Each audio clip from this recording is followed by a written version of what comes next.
On the colony world of Pendelik 2, Quim is tending a massive farm, and she's not alone. The rest of her family is helping out in all different ways, spread out across a several 100,000 acres worth of farmland.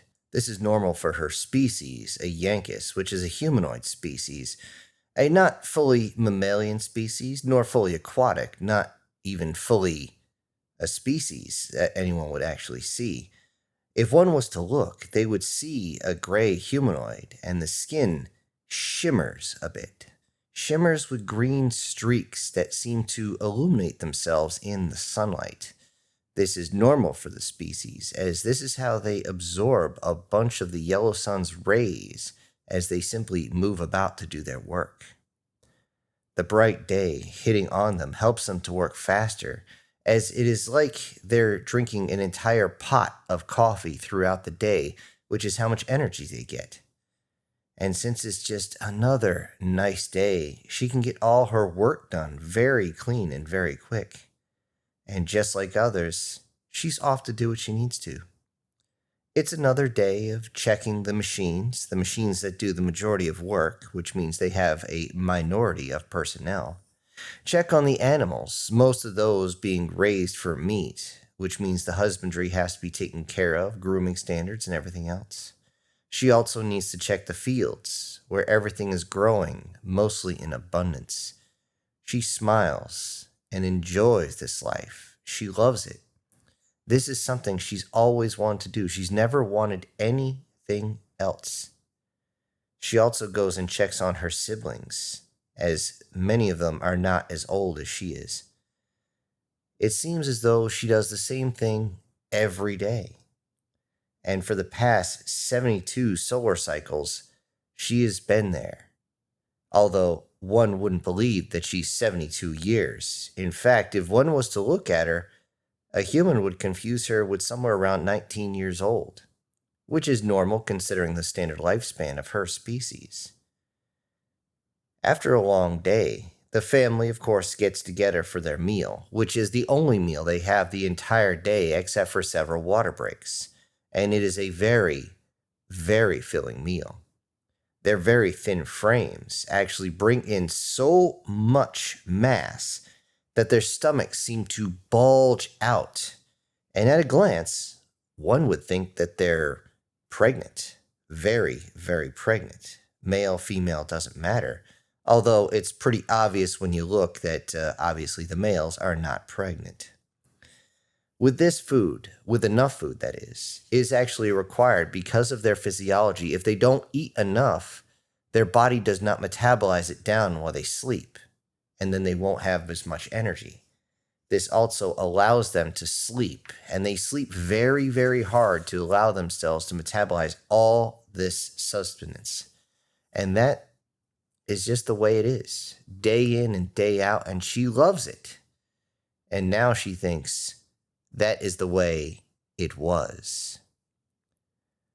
A single solar cycle later, after that wonderful day, Quim awakens in her dirty bed as she's not had enough time nor energy to actually clean her bedding. It's a chore just to wake up every morning, as it's now lack of nourishment. She hasn't had a full, complete meal in a long time. She goes out, not seeing too many run around as though they're happy to be there. Most just trudging through what's going on. She sees some of the siblings. Most of them that are young don't want to play. They simply have to work. She knows she has to as well. She checks on the machines, most of which have fallen into disrepair, doing hasty repairs just to make sure they don't completely collapse, as she can't get other parts. She can't weld as she needs the rods to actually weld with. She needs something to help her out, but there's nothing left. She simply has to hold it together with duct tape, baling wire, and hope. She checks out the animals as well. Most of them have gotten sickly due to the lack of nutrition. The malnutrition has not just affected her, but affected the animals as well. This is obvious why, as she goes to check on the fields. Now, about half of them are almost barren due to overproduction, ripping all the nutrients out of the soil over and over again, along with the lack of fertilizer, the lack of water, because every time they try to get something for their irrigation system, it's on back order. It will get there when it gets there. So they have to do with what little water falls from the sky. Sometimes she even simply brings buckets out and dumps on the field, hoping it's going to do something. The sun still shines, but without all of her animals being plump and hardy, without all the fields being strong and fertile, she can't bring enough nutrition into her body where the streaks of green on her body would shine. Now they barely shimmer. All day is nothing but work, no time to talk to everybody. Everyone is just trying to keep the entire farm from falling apart, and every meal is sparse, hardly enough to survive. Many times she even scrapes what little bit is on her plate over to the children as they need more, as they are growing. Her parents scold her as she herself should be growing and perhaps would find a mate soon. She needs her nutrition, yet Quim doesn't care. She doesn't say it, but the remainder of the family thinks life was so much better before the Ashnols actually came. It was right after that beautiful day. In fact, it was the next day where they heard the news. These Ashnols had actually shown up, and they had with them many ships, many personnel, and they arrived with the promise of prosperity and abundance, if only everyone falls under their leadership. Of course, the leadership of this colony world fought them, not physically, but in the booths, in the voting, in, of course, public opinion. However, they were swayed, many of them forced out because the Ashnols would sit there and have the promises, and also promise that those who live exceptionally well will be forced to survive just as the others. If need be, those who had wealth would be fed to the poor. Eventually, for all they claimed, it sounded wonderful, but it was an absolute beautiful lie. The moment they got even the slightest little bit of a digit in any type of area that would give them authority, the Ashnols began taking more for themselves and less for everyone else. And this began immediately. The words that were covered in flowers that swayed so many were actually filled with venom, which turned against anyone not in the population centers. When those in the population centers had to go without because they were not supplying everyone else, the failure was blamed on all those who were not an Ashnol. Everyone else was the problem and not them. Those in the outskirts found themselves as nothing but pariahs, as those inside the population centers claimed that those out working the fields were hoarding everything for themselves and stopping any type of resources for coming in. It was blamed on them that they were not producing enough. So they sent in others to produce more out of the fields, even though those that had worked the land since this colony was established told them that you will overwork the soil. However, they had status to get. They had spreadsheets to fill. They had a boss they had to make happy. And very soon, once the Ashnols were taking over as heads of government, even controlling the courts by influencing the foolish masses, they could get away with anything. And this meant those around the entire colony were suffering. The downfall of the colony actually happened faster than anyone could have possibly expected. The take from the rural areas was to create the illusion of abundance in with the population to get more of their own inside these offices, as they would be leaders, as they would be security, as they would be the ones that no one could go against. And now this family fears what may happen next. They fear what might happen now that they can barely produce enough for themselves, and they won't be able to send any more out to be sold, to be consumed by those in the population centers. Unfortunately for Quim, she did not have to wait long. That exact night, the secret police of the Ashnolls showed up. They began to drag the family out and started searching the area, ripping the barn, ripping the house, ripping everything apart. They claimed they needed to sell everything off to pay for the family's debts, or they would simply sell off the family to pay for the debts. And that's when Quim and the others began to get nervous. They began to shake. Hearing this, the patriarch of the family and Quim's brothers would not let this happen. Immediately, they refused to go quietly into that good night. And when energy bolts began to fly as weapons began to get wrestled out of everyone's digits, Quim did the only thing she knew how to do at that point. She ran. She tried to grab her little brother out of the way, but he simply pulled her digits away and told her to run as he ran towards the next secret police with enough force that when he struck the secret police officer, you heard a limb crack.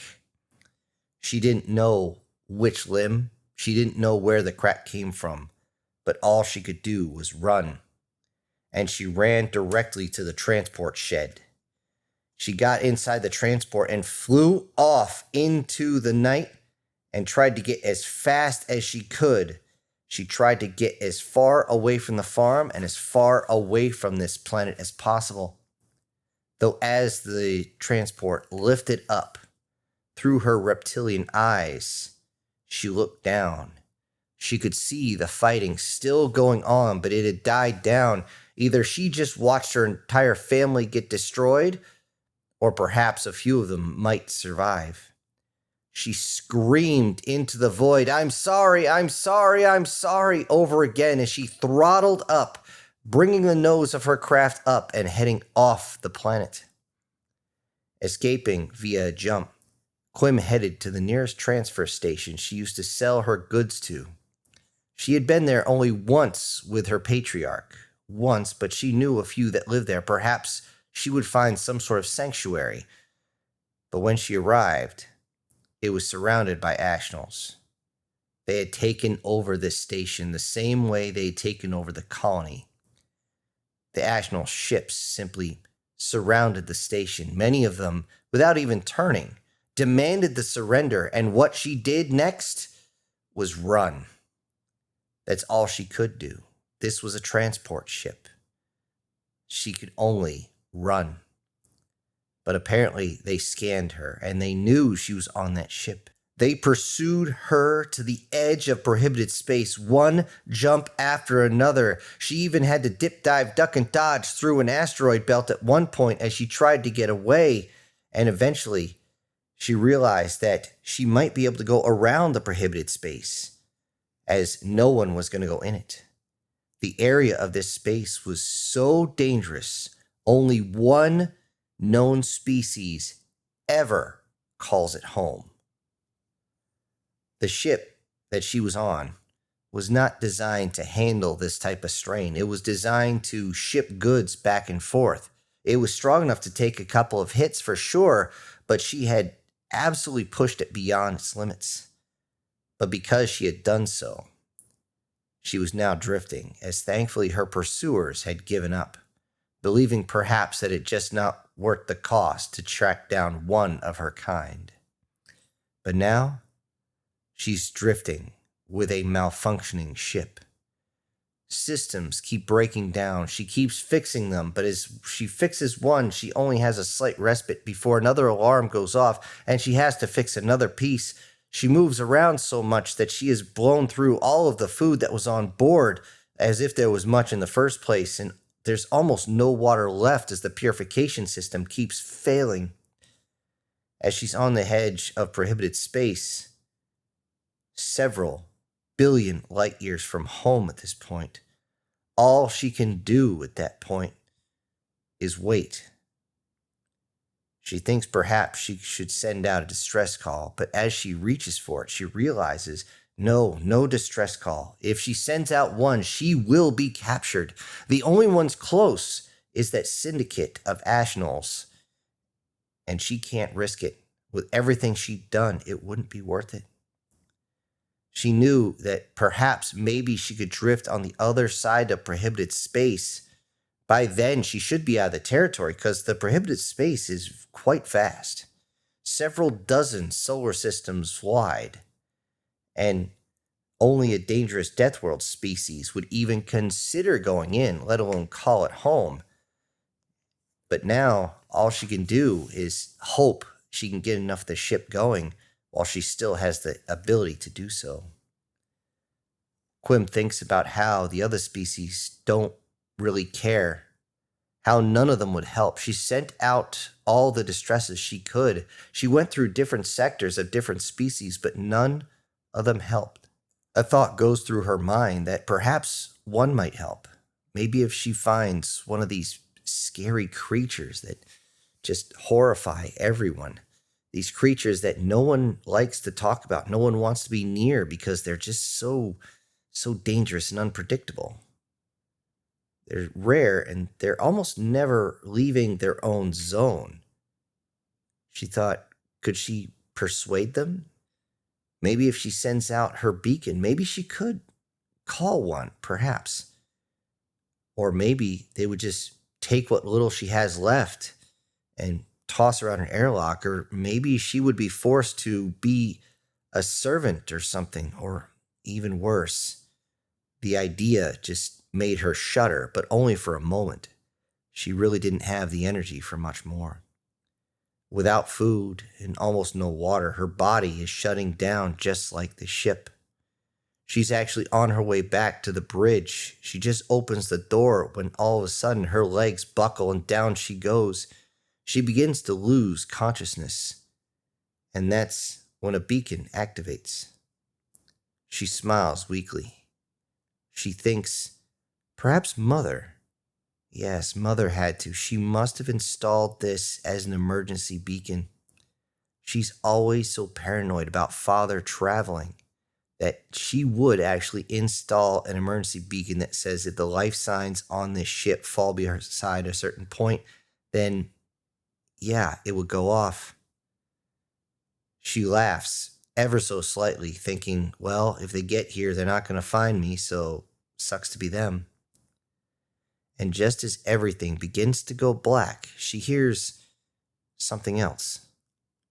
Her final thought was that the proximity sensor?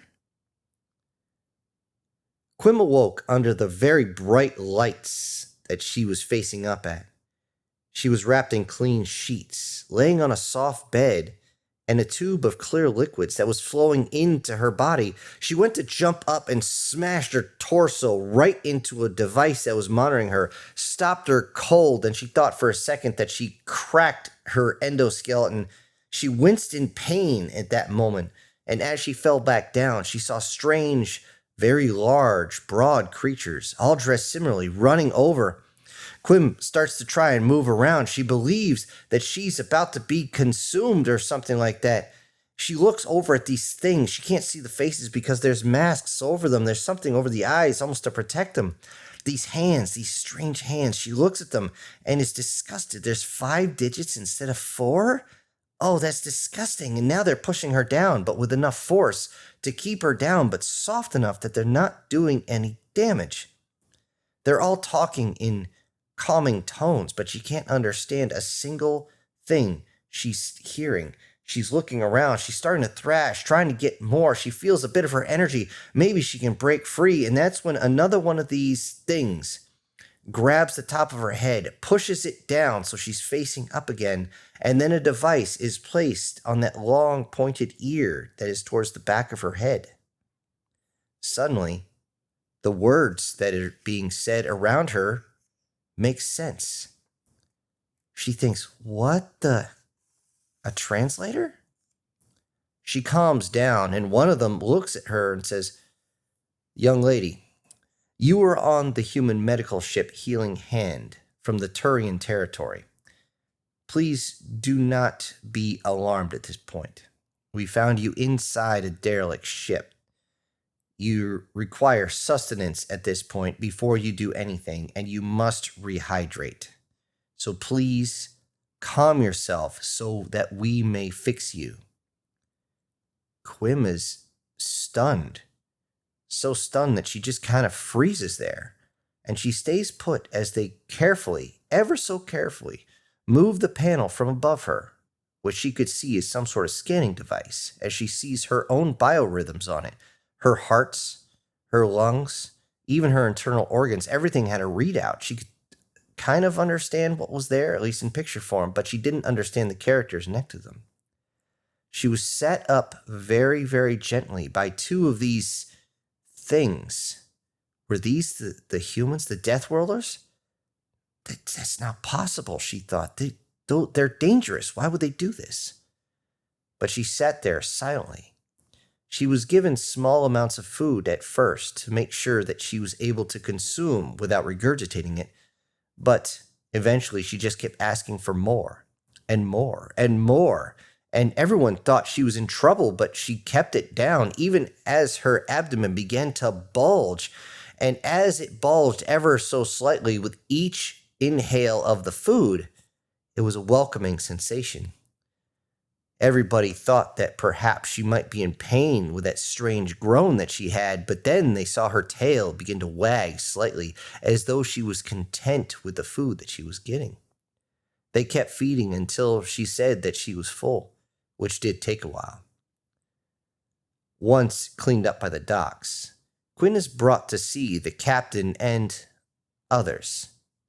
However, before she leaves, she is told that she must wear something, which made her confused. Her species does not wear protective garments, ever. And now, she must wear something? She voiced her contentment about that until one of the males actually pulled off his mask, exposing his face fully.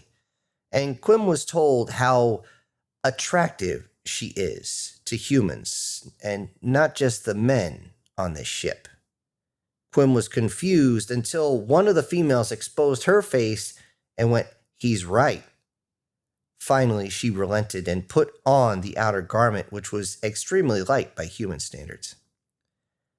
Inside the room, Quim explained what happened to the captain and everyone else. She realized that this was being recorded and sent out across space she didn't understand. And as she explained, she could see the type of recognition in their faces, recognition of what happened as though they understood everything. And then this recognition changed into something else. Is that resolve? Did I see a little bit of hate in their eyes? She thought to herself. That is when she was told that a human had actually found her, and it wasn't this ship. A human actually stood up, introduced himself, and said that he was the freighter captain of the Flame of Apollo, and he had found her ship. He had picked up his distress beacon and dang near melted down his own engines trying to get to her as soon as possible.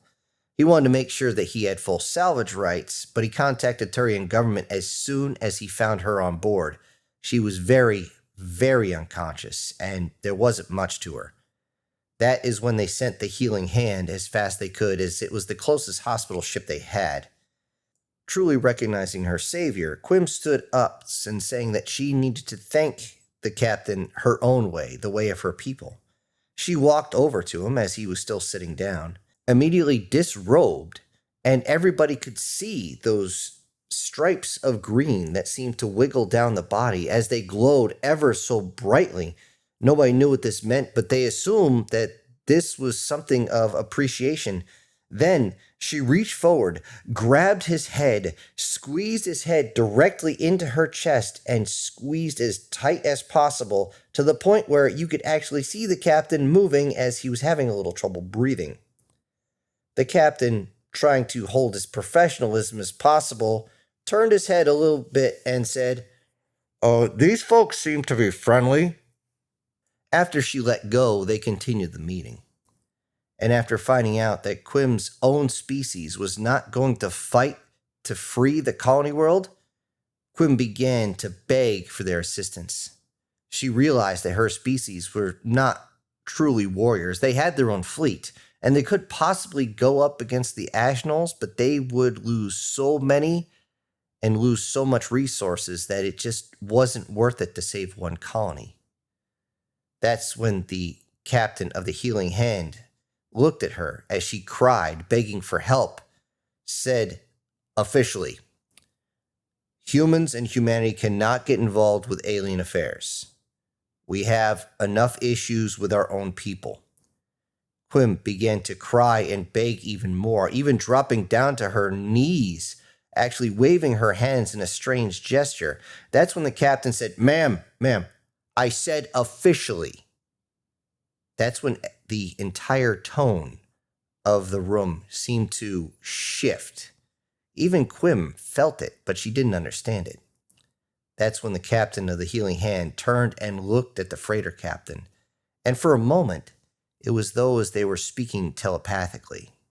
Then the captain of the Healing Hand said, "Officially, there was no recoverable remains on that ship we found. Officially, the ship will be taken as proof of your species, as we know nothing of them. Officially, we will return to human territory, the area you call the prohibited zone." Just as he finished, the freighter captain known as Ski jumped in.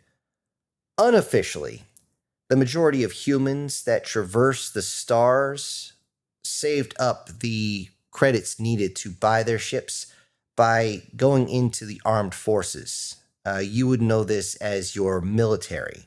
However, as you stated before, that for you, that's a lifetime commitment. For us, it's only time.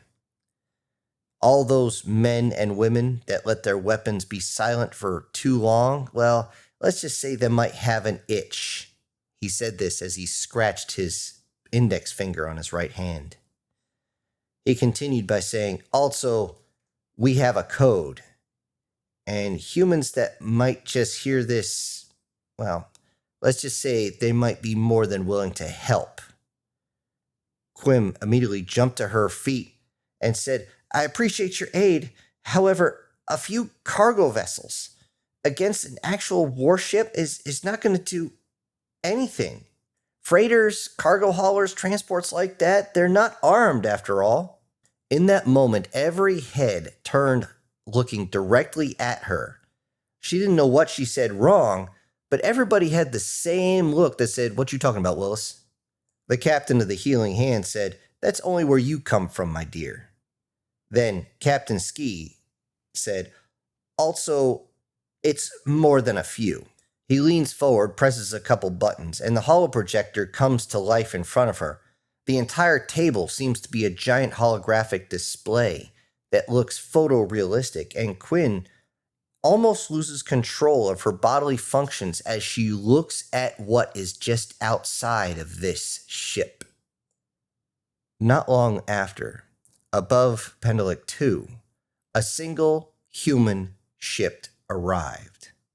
Immediately, the Ashnals started to contact the ship. They wanted to get a hold of that human, and they realized that if they were the first ones to actually strike a deal and get a hold of the goods, this would be awesome, as human goods are beyond rare. Human goods fetch an extremely high price for even the smallest trinket, and the humans themselves are worth the cost of a brand new destroyer, or perhaps even a cruiser if you get the right age and you get the right sex, of course. Captain Ski, on board his own frigate, demanded to talk to the one in charge. A few jumped in and immediately claimed to be the one in charge, and Ski allows himself to be visibly annoyed and telling the underlings to stop trying to steal the glory. Ski demands to see the underboss immediately, as he already knows who it is, and she is trying to gain favor with her own syndicate, and which is why she took over this colony in the first place.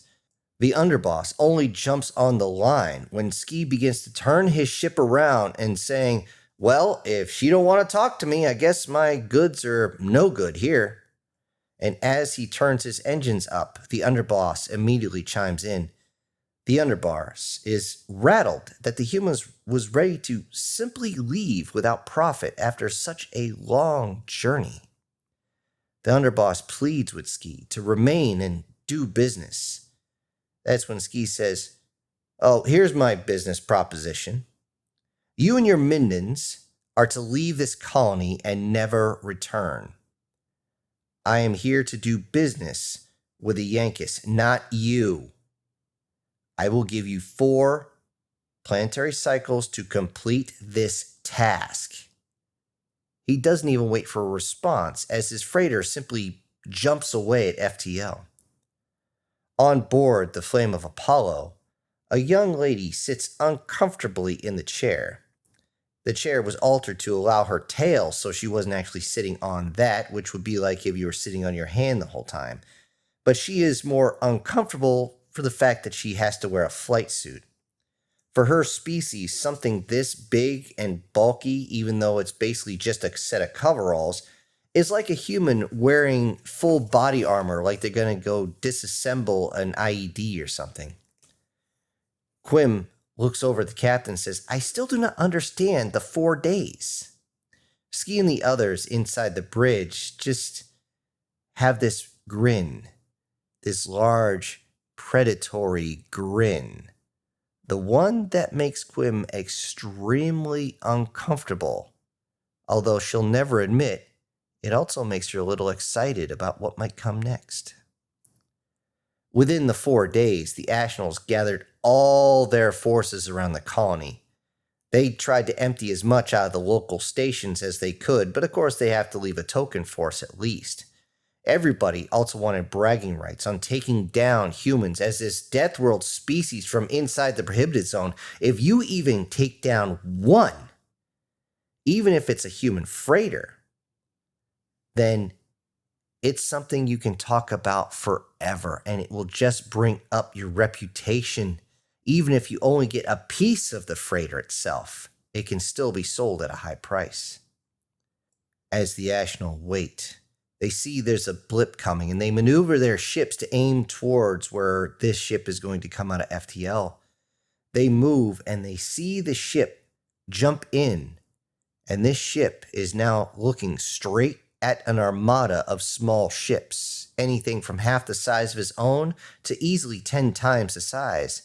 That's when the underboss gets on the comms and shows her own face with her own strange grin that says, "You should have brought assistance, human. Now you're mine." Captain Ski, simply leaning back in his chair, said, "Reinforcements. Yeah, I wish I thought of that." And that's when dozens of human ships began to jump in, mostly cargo haulers like his, but others are more sleek and definitely menacing. That's when Captain Ski looks directly into the hollow image of the underboss and says, "Oh, wait, I did." The underboss simply says, "More spoils for trade for any who reach it first." She screamed this as all the other ships in her little armada began to throttle up, trying to get close, believing that all transports save space and weight by not having weapon systems. Things heavy like torpedoes or missiles or ammo or anything like that is just a waste of fuel. All human ships then get in position, line up, and begin to deploy weapon systems. Point defense cannons begin to raise up from all sides of their ships, the multi-barrels getting up high, cocking once to make sure they're ready to fire. Torpedo tubes and missile tubes open and prime themselves. Drones begin to launch out of small areas and begin to fill up space itself. All the while, a distortion field is set up, coming from every single one of the human ships. The reason for this is they want to stop anyone from leaving the combat zone. Even though this would stop their own ships from being able to jump to FTL, this meant that whoever went into this fight is going to stay in this fight. Yet seeing all this and realizing the situation, the underboss began to call for any type of reinforcement as she panicked trying to get any other forces there. Even if they could just get a couple more to hit the flank of the humans, this could make sure that they have a complete victory. They called for the transfer stations to send anyone else, and every single one of these space stations responded that human warships had arrived. This is when the underboss truly went ash. All the blood had fallen all the way to her webbed feet. She didn't think this was possible. They wouldn't possibly send warships. No, humans don't do that. It's against any... No, they don't want to... It doesn't make sense. She checked more and more to see what was going on, but it turned out by the time she got anybody, the only ones that would talk were barricaded inside the citadel of these own stations, screaming how armed humans had gotten into the station and they were ending all syndicate personnel with extreme prejudice, seeming to give off this strange noise that the translator simply called amusement, laughter. And when they tried to get a hold of the humans, saying, "Please don't, why are you laughing?" one simply responded, "Well, you can't spell slaughter without laughter, now can you?" The underboss, realizing that they wouldn't be able to do anything, got a hold of Ski and said, "That was a ruse? You sent human military to our bases? This is an act of war, and you know it!" Ski, still calm but looking deadpan forward, "Officially, I dare you to prove it."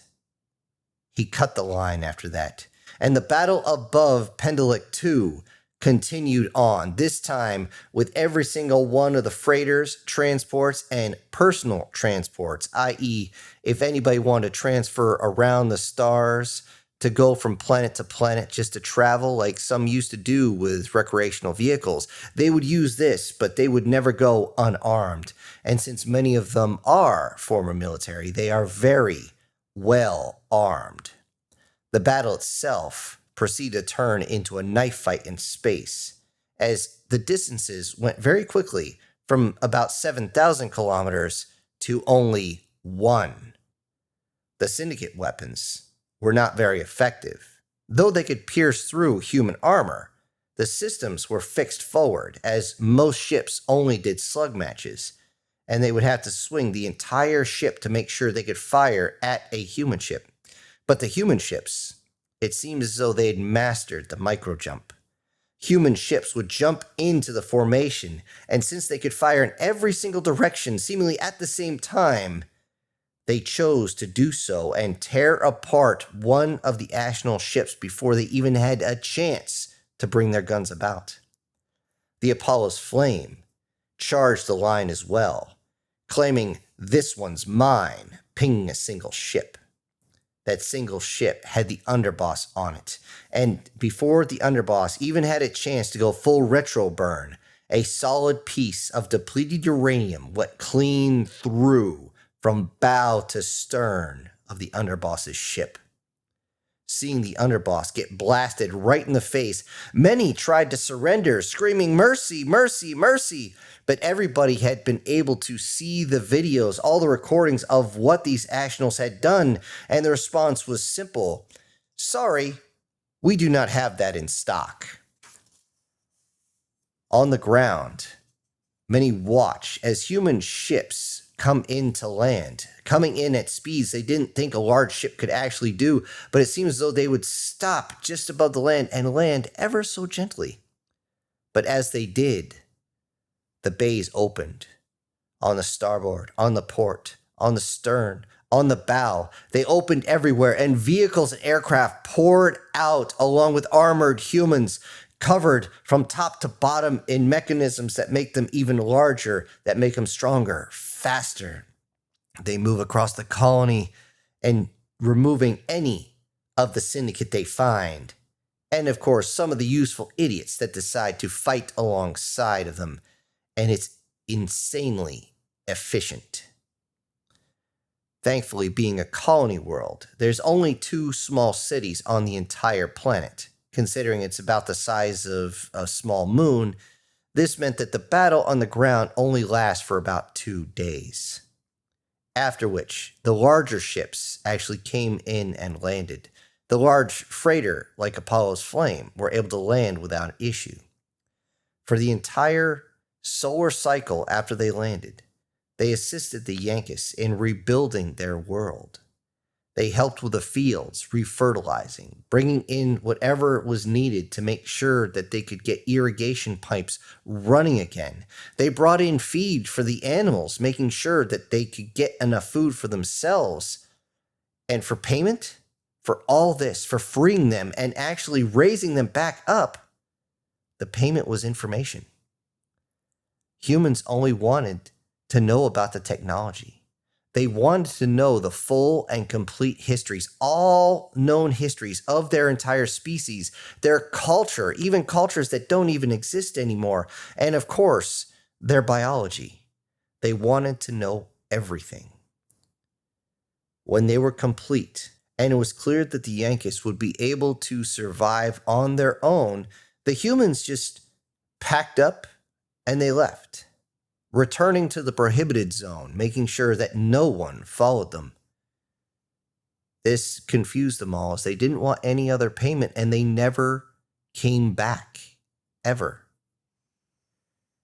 Decades later, Quim was asked by her cousin about the obliteration of the syndicate, if the rumors were actually true, if she had met any of them, and all these other questions.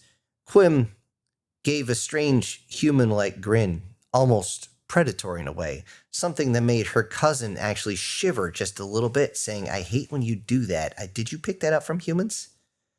That's when Quim calmed her face down a little bit, realizing what she was doing, looked out at her children playing, and she says, "All I know is this.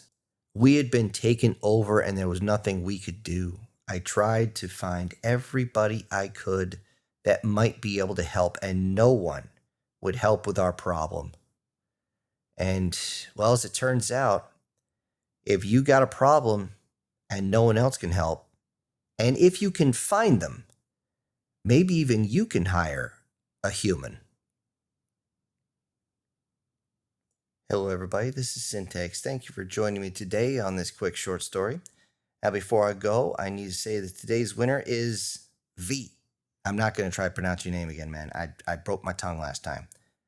And I also need to send out some ginormous thank yous to the supporters of this channel, and they are Douglas Scarborough, Prozac and Pancakes, Brian Kemp, Guardian Sage, Erica Gem, MTF Guard, SS Demon, Steve Uwig, and Julius Boone.